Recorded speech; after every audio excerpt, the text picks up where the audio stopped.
Halo sahabat cahaya cerita, selamat datang kembali di tempat di mana imajinasi menyala dan setiap kisah hidup kembali. Jangan lupa subscribe untuk jelajahi dunia yang penuh makna bersama cahaya cerita. Banyak ikan yang muncul begitu saja di sekeliling perahunya, dan Moa tampak mengarahkannya ke tempat-tempat di mana ikan-ikan itu lebih mudah dijaring. Setiap kali Adi merasa ia hampir kehabisan waktu atau tenaga, Moa selalu hadir dengan cara yang tak terduga, seolah memberi semangat. Seiring berjalannya waktu, kedekatan mereka semakin terasa. Moa tidak hanya muncul untuk menunjukkan tempat ikan-ikan berlimpah, tetapi juga selalu hadir setiap kali Adi merasa cemas atau kesepian. Dalam setiap pertemuan, Adi merasa ada sesuatu yang lebih besar sedang terjadi, meskipun ia belum mengerti sepenuhnya. Hari demi hari berlalu, dan Adi semakin sering melaut bersama Moa. Tangkapan ikan semakin melimpah, dan setiap kali ia pulang ke rumah, ia merasa lebih puas. Tidak hanya karena hasil tangkapannya yang melimpah, tetapi juga karena kehadiran Moa yang seolah menjadi sahabat laut yang selalu membimbingnya. Namun, meskipun banyak ikan yang ia tangkap dan pasar yang selalu ramai dengan orang-orang yang datang untuk membeli hasil lautnya, Adi merasa bahwa ada sesuatu yang lebih penting daripada sekadar keuntungan materi. Keberadaan Moa membuatnya menyadari bahwa hidup ini lebih dari sekadar mencari keuntungan, tetapi juga tentang menjaga keseimbangan dengan alam dan memahami hubungan yang terjalin antara manusia dan dunia yang lebih besar. Adi mulai merasa semakin akrab dengan Moa, dan setiap pertemuan mereka semakin mengukuhkan hubungan mereka. Moa bukan lagi sekadar lumba-lumba yang datang secara kebetulan, tetapi sahabat laut yang selalu hadir di waktu yang tepat, memberikan petunjuk dan kebahagiaan yang tidak bisa diukur dengan uang. Suatu pagi, saat langit masih tampak kelabu dan angin laut bertiup pelan, Adi berangkat melaut dengan hati yang penuh harapan. Ia sudah lama merasa ada sesuatu yang istimewa akan terjadi hari itu. Meski laut terlihat agak gelap dan tak semenyenangkan hari-hari sebelumnya, rasa percaya diri Adi semakin tumbuh berkat kedekatannya dengan Moa. Setiap kali ia melaut bersama lumba-lumba itu, perasaan kesepian yang dulu menghantui dirinya perlahan menghilang. Laut yang sepi kini terasa lebih hidup, seolah ada teman yang selalu siap menemani, apapun yang terjadi. Ketika perahunya mulai memasuki perairan yang lebih dalam, Adi melihat sosok Moa muncul di kejauhan, berenang dengan lincah, seperti biasanya. Namun, hari ini ada sesuatu yang berbeda. Moa tampaknya bergerak lebih perlahan, seolah menunggu Adi untuk mendekat. Tanpa ragu, Adi mulai mendayung lebih cepat, semakin mendekati lumba-lumba yang tampaknya memiliki misi khusus untuk hari itu. Begitu perahu Adi hampir sejajar dengan Moa, lumba-lumba itu berhenti sejenak, kemudian membuka mulutnya. Adi terperanjat ketika melihat sesuatu yang berkilau di dalam mulut Moa. Bukan ikan atau makanan lain, tetapi sebuah benda yang tampak sangat berharga. Sebutir mutiara besar yang bersinar dalam cahaya matahari pagi yang mulai menembus awan. Moa berenang lebih dekat lagi, membawa mutiara itu dengan hati-hati, seolah menyampaikan pesan tanpa kata-kata. Adi merasa ragu. Ia tidak pernah melihat sesuatu seperti ini sebelumnya. Mutiara itu sangat indah dan tampaknya sangat berharga. Namun, ada rasa takut dalam dirinya. Takut jika ia salah mengambilnya. Takut jika ada akibat buruk yang akan datang. Hatinya berdebar kencang, berpikir tentang konsekuensi yang mungkin terjadi. Namun, pada saat yang sama, ada rasa penasaran yang besar. Mutiara itu seolah memanggilnya, mengundangnya untuk mengambilnya. Moa seakan memahami keraguan Adi. Lumba-lumba itu terus berenang di sekitarnya, dengan gerakan lembut, seakan memberi izin. Akhirnya, dengan hati-hati, Adi menjulurkan tangannya ke arah Moa. Lumba-lumba itu membuka mulutnya sedikit lebih lebar, memperlihatkan mutiara itu dengan lebih jelas. Dengan gerakan pelan, Adi mengambil mutiara itu dari mulut Moa, merasakannya yang dingin dan halus di tangannya. Ia memasukkannya ke dalam kotak kayu kecil yang selalu ia bawa. Ketika Adi memandangi mutiara itu di dalam kotaknya, ia merasa seperti memegang sesuatu yang sangat berharga, sesuatu yang lebih dari sekadar barang fisik. Mutiara itu seperti simbol dari rezeki yang datang tak terduga, hadiah dari alam yang penuh misteri. Namun, perasaan ragu masih menggelayuti pikirannya. Bagaimana jika ia salah mengambilnya? Bagaimana jika Moa menginginkannya kembali? Setelah beberapa saat, Adi merasa sedikit tenang. Ia tahu, keputusan ini sudah diambil dan tak ada jalan kembali. Mutiara itu sudah menjadi bagian dari perjalanannya. Ia berpaling ke Moa yang masih berenang di sekitar perahu, mengamati dengan mata yang tampak penuh perhatian. Adi tersenyum kecil dan mengangguk, seolah mengucapkan terima kasih kepada sahabat lautnya itu. Sesampainya di rumah, Adi meletakkan mutiara itu di atas meja kayu yang sederhana. Ia menatapnya lama, merasa takjub dengan keindahannya. Namun, ada juga perasaan cemas yang datang kembali. Apakah ini benar-benar rezeki yang diberikan alam? Ataukah hanya sebuah ujian untuk melihat seberapa besar ia bisa menghargai apa yang telah diberikan kepadanya? Dengan perasaan campur aduk, Adi memutuskan untuk membawa mutiara itu ke pasar desa untuk memeriksanya. Begitu sampai di sana, seorang ahli perhiasan yang terkenal di desa melihat mutiara itu dengan penuh kekaguman. Ia menjelaskan bahwa mutiara tersebut adalah mutiara langka yang sangat berharga, bahkan lebih berharga daripada banyak mutiara lainnya yang pernah ia lihat. Adi terkejut. Ia tidak menyangka bahwa benda kecil yang ia temukan di laut bisa bernilai begitu banyak. Ahli perhiasan itu memberinya harga yang sangat tinggi, jauh lebih besar daripada yang Adi bayangkan. Dengan uang yang cukup banyak, Adi bisa membeli banyak kebutuhan, merenovasi rumahnya, dan bahkan memperbaiki perahunya yang sudah mulai rusak. Namun, di balik kegembiraan itu, Adi merasa ada pertanyaan yang terus mengganggu pikirannya. Bagaimana ia seharusnya menggunakannya? Mutiara itu bukan hanya simbol dari rezeki yang datang dari Moa, tetapi juga sebuah ujian. Ujian untuk melihat bagaimana ia menghargai pemberian alam dan bagaimana ia akan menggunakannya dalam hidupnya yang semakin berubah. Uang yang diperoleh dari penjualan mutiara itu benar-benar mengubah hidup Adi dalam sekejap. Saat ia pulang ke rumah setelah transaksi yang menguntungkan itu, hatinya dipenuhi rasa bangga yang tak terbendung. Adi merasa seolah baru saja menemukan kekayaan yang selama ini hanya ada dalam impiannya. Dengan sejumlah uang yang cukup besar, ia membayangkan bagaimana ia bisa mengubah hidupnya, rumahnya, bahkan masa depannya. Mutiara yang kemarin ia terima dari Moa kini menjadi simbol keberuntungannya, dan ia tidak sabar untuk menunjukkan kepada orang lain betapa besar keberhasilan yang telah ia raih. Hari-hari setelah itu, Adi mulai menunjukkan perubahan dalam sikapnya. Ia mulai lebih sering membicarakan rencananya untuk merenovasi rumah dan memperbaiki kapal nelayannya. Namun, bukan hanya itu, Adi merasa dirinya mulai lebih dihargai, baik oleh warga desa maupun dirinya sendiri. Ia merasa bahwa dengan uang itu, ia telah mencapai sebuah titik di mana ia bisa mengendalikan hidupnya sepenuhnya. Ia merasa lebih kuat, lebih bisa mengatasi segala tantangan hidup, dan, yang terpenting, lebih unggul daripada yang lainnya. Di pasar desa, Adi seringkali terlihat memamerkan hasil tangkapannya yang melimpah. Ia mulai berbicara dengan percaya diri tentang bagaimana ia akan memperbaiki rumah dan kapal nelayannya, tanpa banyak memikirkan siapa yang mendengarkan. Suatu hari, Adi, seorang nelayan muda, terpaksa melaut lebih jauh dari biasanya. Di tempat yang selama ini ia tangkap ikan, hasilnya semakin menipis. Keputusan untuk melaut lebih jauh penuh harapan, meskipun ia tahu itu berisiko. Sambil mendayung perahu kecilnya, Adi berpikir apakah kali ini ia bisa menemukan banyak ikan yang bisa dijual di pasar. Namun, setelah berjam-jam mencari, ia tidak menemukan apa-apa. Hari-hari belakangan ini terasa begitu sepi. Laut yang dulu kaya dengan ikan, kini seperti menyembunyikan segala yang menjadi harapannya. Angin laut yang sejuk hanya menemani kesunyian yang menggelayuti pikirannya. Ia merasa terisolasi, seperti tak ada yang bisa ia lakukan selain berharap. Tiba-tiba, sesuatu muncul di permukaan air. Seekor lumba-lumba muncul dan berenang di sekitar perahunya. Adi merasa terkejut. Namun ia melihat bahwa lumba-lumba itu tampak tidak agresif, justru seperti ingin berinteraksi. Ia merasa ada yang berbeda dengan lumba-lumba ini. Biasanya, mereka hanya terlihat di kejauhan. Namun kali ini, makhluk itu mendekat dan terus berputar-putar di sekitar perahunya. Pemandangan itu sedikit menghibur Adi, meskipun ia tahu bahwa ikan yang ia harapkan belum juga muncul. Namun, Moa, sebutan Adi untuk lumba-lumba itu, seperti menawarkan sesuatu yang tak terduga.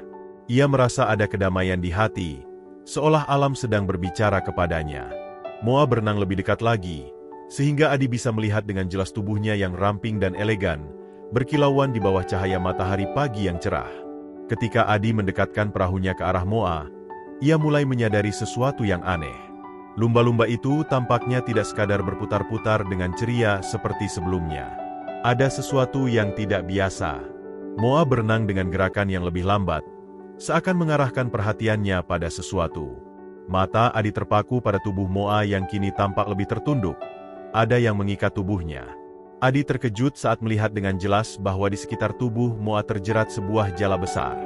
Jala itu tampak mengikat tubuh lumba-lumba itu dengan erat, membuat Moa kesulitan bergerak. Moa berusaha melepaskan diri, namun ikatan itu terlalu kuat, dan setiap gerakan semakin membuatnya terbelit lebih dalam. Adi bisa melihat rasa frustasi di mata Moa, meskipun makhluk itu tak pernah kehilangan ketenangannya. "Jangan khawatir, aku akan membantumu," ujar Adi pelan, meskipun ia tahu Moa tidak bisa mendengarnya. Namun, kata-kata itu keluar begitu saja, sebagai bentuk janji untuk tidak membiarkan sahabat lautnya terjebak sendirian. Adi segera meraih pisau kecil yang selalu ia bawa. Meski perahu kecilnya hampir terbalik karena gelombang, Adi dengan hati-hati mendekati Moa. Ia tahu waktu sangat berharga, dan jika ia tidak segera bertindak, Moa mungkin akan semakin terjerat dalam jala itu. Dengan gerakan cepat namun hati-hati, Adi mulai memotong jala yang melilit tubuh Moa. Setiap potongan jala membuatnya merasa semakin dekat dengan sahabat lautnya. Moa tetap diam, seolah memahami bahwa Adi ingin membantunya. Terkadang, Moa mengangkat tubuhnya sedikit, memberi ruang bagi Adi untuk memotong bagian-bagian yang lebih sulit dijangkau. Setelah beberapa menit yang terasa seperti berjam-jam, akhirnya jala itu berhasil dipotong seluruhnya. Moa bebas. Lumba-lumba itu langsung berenang dengan lincah, seolah mengucapkan terima kasih melalui gerakannya. Adi bisa melihat Moa berputar-putar dengan kegembiraan, seakan menari di permukaan laut, membuat riak-riak kecil yang mengubah permukaan laut menjadi gemerlap dengan cahaya matahari yang memantul. Adi tersenyum lebar, merasa bangga telah membantu makhluk itu. Meskipun ia tahu Moa bukanlah manusia, namun rasa ikatan dan kasih sayang yang muncul begitu mendalam. Ada rasa lega yang luar biasa, seolah ia baru saja membantu sebuah sahabat yang telah lama ia kenal, meski baru pertama kali bertemu. Moa tampak sangat bebas dan gembira, berenang ke sekitar perahu Adi, berputar-putar seakan ingin mengajak Adi bermain. Adi tertawa kecil melihat tingkah lucu Moa yang begitu energik. Ada perasaan hangat dalam hatinya. Perasaan ini bukan hanya karena ia telah membantu Moa, tetapi juga karena ia merasa seperti mendapatkan sahabat baru di tengah luasnya lautan yang sebelumnya terasa begitu sunyi dan sepi. Moa kemudian berenang lebih jauh, namun sesekali ia kembali ke dekat perahu Adi, seakan memberitahu Adi untuk mengikuti jejaknya. Adi memutuskan untuk mengikuti, merasa aneh namun juga tertarik dengan apa yang Moa coba tunjukkan. Seketika, Adi merasa seperti tidak sendirian. Suasana laut yang biasanya sunyi, kini terasa lebih hidup, lebih berarti. Tanpa sengaja, perahu Adi bergerak mengikuti arah gerakan Moa. Adi terperangah. Mungkinkah Moa tahu sesuatu yang ia tidak tahu? Mungkin di tempat yang lebih jauh, ikan-ikan yang sulit dijangkau itu menunggu? Berpikir demikian, Adi memutuskan untuk mengikuti Moa. Sambil terus mendayung, ia berharap ada keberuntungan yang mengikutinya kali ini. Laut yang sebelumnya tampak kosong dan sepi, kini terasa penuh dengan potensi yang menunggu untuk ditemukan. "Terima kasih Moa," gumam Adi sambil terus mengikuti lumba-lumba itu. Ia merasa, mungkin, hari ini adalah awal dari sebuah petualangan baru yang akan membawa lebih dari sekadar ikan untuk dijual di pasar. Keesokan harinya, Adi kembali melaut dengan perasaan yang lebih tenang. Semalam, ia tak bisa tidur dengan nyenyak, dipenuhi rasa penasaran yang terus menggelayuti pikirannya. Moa, si lumba-lumba, telah menyelamatkan hari itu dengan hadirnya yang tak terduga. Namun, lebih dari itu, Moa seolah memberi Adi sesuatu yang lebih dari sekadar ikatan antara manusia dan hewan. Ada rasa keterhubungan, seolah alam memberinya sebuah petunjuk yang belum bisa ia pahami sepenuhnya. Sambil mendayung perahu kecilnya, Adi merasa lebih ringan. Meski laut terlihat begitu luas dan tak terhingga, kali ini, ia merasa seolah ada yang menemani di setiap ombak yang datang. Sesekali, ia menoleh ke arah lautan yang tampak sunyi, namun kali ini, ada perasaan yang berbeda. Laut, yang selama ini terasa seperti ruang kosong, kini terasa penuh dengan kemungkinan. Tiba-tiba, sesaat setelah memasuki perairan yang lebih dalam, ia melihat sesuatu yang membuat jantungnya berdebar. Di kejauhan, ada bentuk yang bergerak cepat di permukaan air. Hatinya berdebar kencang. Tidak salah lagi, itu adalah Moa. Lumba-lumba itu muncul kembali, berenang dengan lincah mendekat ke arah perahunya. Adi merasa gembira, meskipun tak tahu pasti apakah Moa hanya kebetulan berada di sana, atau apakah ada sesuatu yang lebih dalam dari pertemuan itu. Moa berenang di sekitar perahu Adi, tampak begitu ceria. Seperti sebelumnya, lumba-lumba itu tampaknya ingin menunjukkan sesuatu. Adi bisa merasakan ada sesuatu yang berbeda dalam perilaku Moa kali ini. Lumba-lumba itu berenang lebih dekat, memberi tanda agar Adi mengikuti. Tanpa ragu, Adi mengikuti gerakan Moa. Kali ini, ia merasa lebih percaya diri, seolah-olah Moa tahu tempat-tempat terbaik di lautan, dan ia diajak untuk menemukannya. Moa membawa Adi melewati beberapa perairan yang belum pernah ia datangi sebelumnya. Perahu kecilnya meluncur melalui aliran air yang lebih tenang, namun di sisi lain, ia bisa merasakan adanya kehidupan yang lebih kaya di sekitar sana. Di sepanjang perjalanan, Adi semakin merasa terhubung dengan Moa, seakan makhluk laut itu tahu betul apa yang dibutuhkan Adi dan apa yang bisa ia beri. Hari itu, berkat petunjuk Moa, Adi mendapat tangkapan ikan yang melimpah. Setiap kali ada yang menyarankan agar ia membantu orang-orang yang kesulitan, seperti yang pernah ia lakukan di masa lalu, Adi hanya tersenyum sambil berkata, "Sekarang waktunya untuk diri saya sendiri. Saya sudah bekerja keras untuk ini." Kesombongan Adi semakin jelas terlihat ketika ia mulai menjauh dari teman-temannya yang dulu. Pak Jaya, seorang nelayan tua yang hidupnya lebih sederhana dan sering kesulitan untuk memenuhi kebutuhan sehari-hari, datang mengunjungi Adi suatu sore. Pak Jaya, yang dulu pernah membantu keluarga Adi dalam masa-masa sulit, berharap Adi bisa sedikit membantu. Namun, Adi yang kini lebih sombong menanggapi permintaan Pak Jaya dengan nada yang dingin. "Pak Jaya, saya tidak bisa membantu kali ini," kata Adi dengan suara datar. "Saya punya banyak rencana pribadi, dan saya harus fokus pada itu." Pak Jaya terkejut. Matanya terlihat penuh kekecewaan. "Adi, saya tidak meminta banyak. Hanya sedikit bantuan saja," kata Pak Jaya, mencoba bersikap rendah hati. Namun, Adi yang telah berubah merasa bahwa uang dan kesuksesan barunya adalah segalanya. "Saya tidak punya waktu untuk itu, Pak Jaya. Saya harus memikirkan masa depan saya. Itu yang lebih penting," jawab Adi dengan suara yang tidak menunjukkan penyesalan. Pak Jaya menundukkan kepala, menahan perasaan pahit yang muncul. Ia tidak membalas, tetapi perasaan kecewa itu tergambar jelas di wajahnya. Sebelum pergi, Pak Jaya hanya berkata, "Semoga saja keberuntunganmu tidak membuatmu lupa dari mana asalmu, Adi." Adi hanya mengangguk ringan, merasa tidak perlu memberi penjelasan lebih lanjut. Setelah Pak Jaya pergi, Adi merasa sedikit cemas, tetapi perasaan itu segera menghilang ketika ia memikirkan rencananya untuk membeli bahan bangunan dan memperbaiki rumahnya. Ia merasa bahwa apa yang telah dicapainya adalah bukti bahwa ia telah benar-benar sukses. Dan di tengah rasa puas itu, Adi mulai merasa bahwa ia sudah berada di atas segalanya, bahkan di atas orang-orang yang dulu membantunya. Namun, meskipun begitu, jauh di dalam hatinya, Adi tahu bahwa ia mulai kehilangan sesuatu yang lebih berharga dari sekadar uang atau harta. Ia merasa mulai menjauh dari nilai-nilai yang dulu membuatnya rendah hati. Ada perasaan kosong yang semakin mengganggu pikirannya, tetapi ia memilih untuk mengabaikannya, berharap bahwa kekayaan dan kesuksesan akan menutupi rasa kosong itu. Kepercayaan dirinya semakin tumbuh, namun pada saat yang sama, ia merasa semakin terisolasi. Ia tidak lagi melihat dunia dengan pandangan yang sama seperti dulu, dunia yang penuh dengan kehangatan, kebersamaan, dan rasa saling membantu. Kini, dunia bagi Adi terasa lebih tentang diri sendiri, tentang apa yang bisa ia dapatkan dan capai. Hari-hari berlalu, dan meskipun kehidupan Adi tampak lebih makmur dari luar, ada ketegangan yang mulai berkembang dalam dirinya. Ia tidak lagi melaut dengan perasaan penuh rasa syukur seperti dulu, dan pertemuan dengan Moa pun semakin jarang. Mutiara yang dulu dianggap sebagai pemberian yang tak ternilai kini, hanya menjadi kenangan dari masa lalu.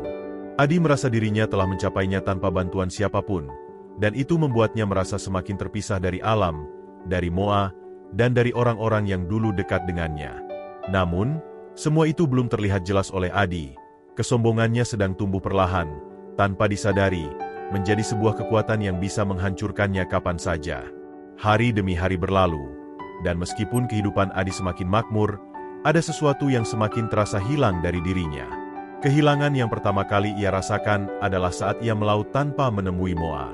Ketika ia mulai mendayung perahunya di pagi hari, seolah ada bagian dari dirinya yang hilang. Biasanya, Moa akan muncul dari kedalaman laut, berenang dengan lincah, dan menunjukkan jalan ke tempat-tempat penuh ikan. Namun, kali ini, lautan terasa sunyi. Hari pertama tanpa Moa, Adi tidak terlalu mengkhawatirkan hal itu. Mungkin lumba-lumba itu sedang berada di tempat yang lebih jauh, atau sibuk dengan kehidupannya sendiri. Namun, hari kedua, ketiga, dan seterusnya, kecemasan mulai merayap masuk ke dalam hati Adi. Ia tak pernah merasa seperti ini sebelumnya. Moa, sahabat lautnya yang telah memberikan banyak bantuan dan rezeki, seolah menghilang tanpa jejak. Setiap kali Adi melaut, ia berharap melihat sosok Moa muncul dari balik ombak, namun harapannya selalu sirna. Pada hari kelima, rasa khawatir Adi semakin membesar. Ia mencari Moa di seluruh tempat yang biasa mereka singgahi, namun tidak ada tanda-tanda bahwa lumba-lumba itu masih ada di sekitar perairan itu. Perahunya meluncur dengan pelan, menyusuri setiap sudut laut yang ia kenal, namun yang ia temui hanya kesunyian. Setiap gelombang yang datang tampak seperti menggulung keheningan yang semakin mendalam. Pikiran buruk mulai menghantui Adi. Apa yang terjadi dengan Moa? Apakah ia telah pergi karena sesuatu yang telah ia lakukan? Adi tidak bisa membendung rasa cemas yang melanda hatinya. Ia mulai merasa bersalah. Apakah kesombongannya yang mulai muncul setelah ia mendapatkan kekayaan dari mutiara telah menyebabkan Moa menjauh?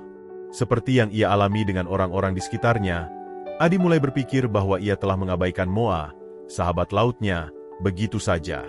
Dengan perasaan yang dipenuhi penyesalan, Adi semakin jarang melaut. Meskipun tangkapan ikan terus berlimpah, ia merasa hampa. Setiap kali ia berlayar sendirian di laut, ia teringat bagaimana dahulu Moa selalu ada di sampingnya, membawa ikan dan memberi petunjuk. Kini, ia merasakan betapa sunyinya lautan tanpa kehadiran Moa. Mutiara yang dulu ia anggap sebagai berkah, kini terasa hanya sebagai kenangan yang mengingatkannya pada sesuatu yang telah hilang. Di malam hari, Adi duduk termenung di tepi pantai, memandangi bintang-bintang yang berkelip di langit. Laut yang tenang di depannya terasa jauh berbeda dengan hiruk-pikuk yang ia rasakan dalam hidupnya. Ia teringat akan kata-kata Pak Jaya yang dulu sempat mengingatkannya tentang kesombongan. Semoga saja keberuntunganmu tidak membuatmu lupa dari mana asalmu, Adi. Kalimat itu kini bergema dalam pikirannya, membuatnya semakin merasa bersalah. Adi mulai sadar bahwa mungkin ia telah mengabaikan banyak hal penting dalam hidupnya, termasuk hubungan dengan alam dan dengan orang-orang yang pernah menolongnya. Sambil menatap gelombang laut yang lembut, Adi merasakan ada bagian dari dirinya yang hilang. Mungkin itu bukan hanya tentang Moa, tetapi tentang dirinya sendiri. Ia merasakan bahwa keinginan untuk terus maju dan mencapai kesuksesan telah membuatnya melupakan nilai-nilai sederhana yang dulu ia pegang teguh. Kesederhanaan, kebersamaan, dan rasa syukur, semua itu kini terasa semakin jauh dari dirinya. Di malam yang sepi itu, Adi berdoa dalam hati, memohon agar Moa kembali.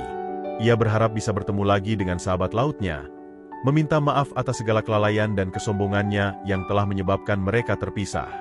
Moa, pikirnya, aku berjanji akan menjadi pribadi yang lebih baik. Aku tidak akan melupakanmu lagi.